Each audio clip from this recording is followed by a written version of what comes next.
Baiklah, Assalamualaikum warahmatullahi wabarakatuh. Kita masuk ke pembelajaran yang kedua, tapi kita tetap masuk di bab surat lamaran pekerjaan ya. Ini di bagian 2. Untuk mengingatkan kembali bahwasanya dari hasil tugas yang telah kalian lakukan kemarin, untuk menurut kalian itu lebih menarik surat lamaran pekerjaan menggunakan atau ditulis tangan atau diketik. Jadi bervariasi sekali dan alasannya juga bagus-bagus. Tapi Ibu akan mengingatkan bahwasanya kalau kalian ingin menulis surat lamaran pekerjaan itu harus rapi, yang pertama, yang kedua harus mudah dibaca, yang ketiga itu tidak ada coretan sama sekali pada surat lamaran pekerjaan ya. Kemudian untuk yang diketik itu biasanya menggunakan tulisan Times New Roman, size-nya itu size 12. Kemudian isi dari surat lamaran pekerjaan itu harus berisi tentang keoptimisan kalian dalam melamar pekerjaan, bukan meminta belas kasihan. Seperti itu ya. Pada dasarnya dalam membuat surat lamaran pekerjaan. Kenapa sih surat lamaran pekerjaan itu harus menarik, baik, dan benar? Ya, karena itu di situ dapat dilihat seperti apa sih karakter dari anak pelamar ini. Apakah dia optimis, apakah dia rapi, apakah dia ibaratnya kalau kalian tulisannya sesuai dengan EYD, berarti kalian benar-benar bagus gitu ya karakternya, karena sesuai, baik dan benar, seperti itu ya. Kita lanjutkan. Di sini yang akan kita bahas masih sama dengan kemarin, cuman di sini akan lebih jelas lagi ya di bagian isi dan sistematika surat lamaran pekerjaan. Oke. Yang pertama adalah tempat dan tanggal pembuatan surat. Tolong diperhatikan ya, tempat dan tanggal pembuatan surat. Pada tempat dan tanggal ini di sini adalah tempatnya. Kalau tempat yang mau nama kota apapun itu harus menggunakan huruf kapital. Jangan lupa di sini contohnya adalah Garut. Garut ini G-nya harus huruf kapital. Kemudian setelah tempat itu menggunakan tanda koma, bukan titik, titik 2, titik koma. Tidak ya. Jadi di sini menggunakan koma. Kemudian di sini contohnya 10 Juli 2020. Huruf J ini harus huruf kapital karena itu nama bulan ya. Bulan. Kemudian hari itu juga harus menggunakan huruf kapital ya. Kemudian selanjutnya adalah lampiran ya, boleh lampiran di atas atau di bawah itu bisa, nggak masalah ya. Kalau di sini lampirannya ada di bawah. Untuk lampiran ini sesuai berapa berkas yang ada atau dilampirkan, gitu ya. Biasanya di sini kan ada fotokopi, ijazah, KTP, surat keterangan catatan, surat keterangan sehat, pas foto ukuran 3,4. Jadi di lampiran ini berapa berkas? Jumlahnya adalah 5 berkas nih. Lampirannya ada di sini ya. Gitu. Jadi ini yang dilampirkan, maka di lampiran ini tulisannya adalah 5 berkas. Nggak boleh angka. Jadi dia tetap harus menggunakan tulisan, mau itu 6, mau 7, mau 8, mau 9, itu tetap menggunakan tulisan gitu ya. Selanjutnya perihal atau hal. Nah, ini berhubungan dengan surat ini tuh surat apa gitu. Kalau dia surat dinas berarti ya surat dinas. Tapi kalau yang dibahas di sini adalah surat lamaran pekerjaan. Jadi isinya pada perihal ini adalah lamaran pekerjaan, boleh juga permohonan pekerjaan gitu, atau melamar pekerjaan itu juga boleh ya. Selanjutnya adalah alamat tujuan. Alamat tujuan di sini ada yang terhormat, YTH disingkat ya. Dan tidak boleh ada kepada, ya, itu pemborosan kata kalau ada kata kepada. Jadi cukup YTH dan di sini harus menggunakan tanda titik, bukan koma, bukan titik dua atau tanda-tanda yang lainnya ya. Jadi setelah yang terhormat itu menggunakan tanda titik gitu ya. Kemudian di sini ada Direktur PT Maju Sejahtera di Jalan Ahmad Yani nomor 22 Bandung. Nah, untuk alamat tujuan ini maksimal 4 baris. Jangan sampai lebih dari 4 baris ya. Boleh 2, boleh 3 dan maksimal itu cukup dengan 4 baris saja ya. Oke. Selanjutnya adalah salam pembuka. Di sini ada salam pembuka adalah dengan hormat. Nah, di sini dengan hormat ini D-nya huruf kapital, hanya huruf kecil dan menggunakan tanda koma. Bu, boleh enggak pakai assalamualaikum? Boleh. Nah, ini kalau kalian mau pakai assalamualaikum itu harus berada di atas dengan hormat. Jadi assalamualaikum, kemudian bawahnya dengan hormat. Dengan hormat itu tetap wajib dipakai, begitu ya. Dan tandanya di sini nggak boleh titik, titik dua, titik koma dan lain-lain.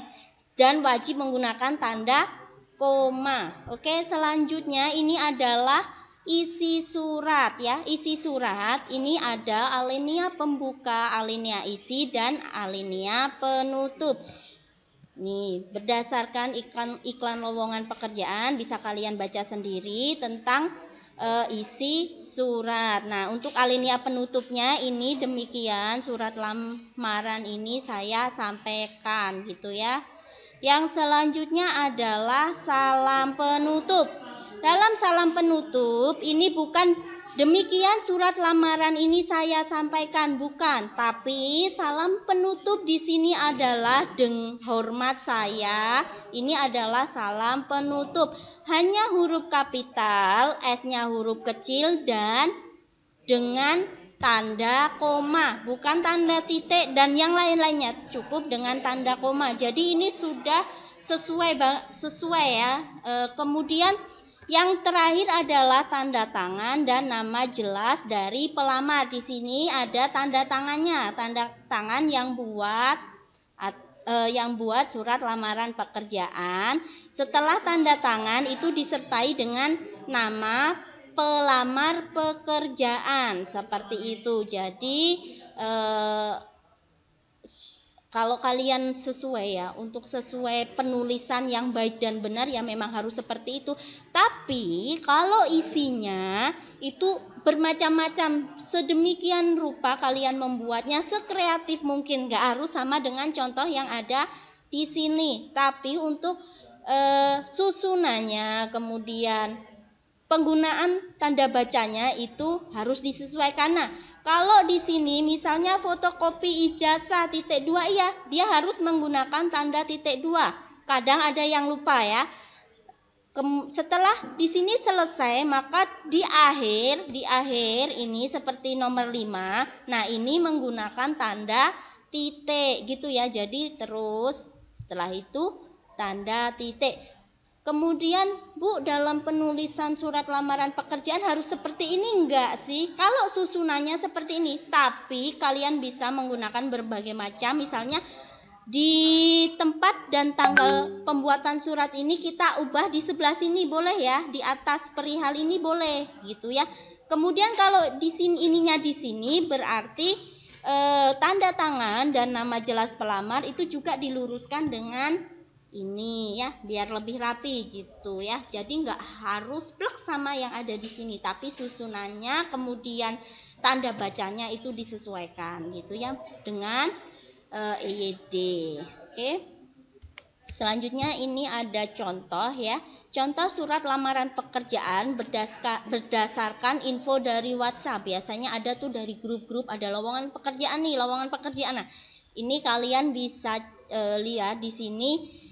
Untuk penulisannya ini sama ya. Nah, di sini dengan hormat koma berdasarkan informasi lowongan pekerjaan sebagai asisten editor di penerbit Erlangga yang saya peroleh dari layanan pesan singkat WhatsApp. Nah, jadi di sini ditulis informasi lowongan pekerjaan ini didapat dari mana? Ditulis ternyata informasi lowongan pekerjaan ini didapat dari WhatsApp. Jadi ditulis infonya itu dapatnya dari WhatsApp gitu. Kalau mau melamar pekerjaan sendiri tanpa ada informasi lowongan pekerjaan ya tulis aja ingin melamar pekerjaan gitu ya. Selanjutnya contoh surat lamaran pekerjaan berdasarkan iklan di koran. Jadi ini cuman Ibu screenshot ya biar kebaca gitu ya. Jadi di sini sesuai dengan iklan penawaran lowongan pekerjaan dari PT Gumilang Jaya yang termuat. Nah, ini yang termuat di mana? Yang termuat di Harian Pikiran Rakyat. Nah, Harian Pikiran Rakyat ini adalah koran, kemudian edisinya berapa? Edisi 13 Oktober 2019. Ini karena contohnya pada tanggal 2019. Jadi ditulis itu dapatnya dari koran apa, kemudian edisi keberapa gitu ya. Jadi kalau untuk isinya itu hampir sama ya pada dasarnya sesuai dengan kekreatifan masing-masing gitu. Cuman kalau dapatnya dari mana itu bisa ditulis seperti contoh-contoh berikut ini gitu ya. Oke, menurut Ibu itu sudah cukup jelas. Kemudian tugas kalian adalah membuat surat lamaran pekerjaan berdasarkan informasi lowongan pekerjaan berikut. Nah, jadi di sini silakan kalian buat surat lamaran pekerjaan yang baik dan benar ya. Tadi ada contohnya atau bisa kalian sekreatif mungkin karena banyak contoh ya untuk di Google itu. Tapi kalau kalian lihat di Google hanya jiplak-jiplak saja itu masih banyak yang penggunaan EYD-nya itu masih yang salah gitu ya. Ada yang di yang terhormatnya itu pakai koma, padahal yang terhormat tanda bacanya itu adalah titik gitu ya. Sudah berkali-kali soalnya Ibu baca itu biasanya ada yang koma, titik dan lain-lain. Jadi perhatikan yang sudah Ibu jelaskan tadi ya. Nah, di sini silakan kalian memilih salah satu lowongan pekerjaan yang ada di SMK Kota Terpadu Mandiri ya. Ini cacaknya gitulah ya. Nanti kalian buat yang baik dan benar. Karena kita nggak tahu ya seperti apa sih HRD itu memilih atau mengkualifikasi surat lamaran pekerjaan, karena yang pertama itu adalah surat lamaran pekerjaan terlebih dahulu sebelum kalian melakukan wawancara dan lain-lain. Jadi dalam membuat surat lamaran pekerjaan itu harus baik, benar, menarik ya. Bukan meminta dikasihani atau apa, harus menunjukkan keoptimisan seorang pelamar gitu ya. Jadi silahkan kalian pilih dan sesuai dengan yang ada di sini. Mungkin cukup untuk hari ini. Ibu akhiri. Wassalamualaikum warahmatullahi wabarakatuh. Jangan lupa selalu menggunakan masker dan tetap menjaga kesehatan. Oke.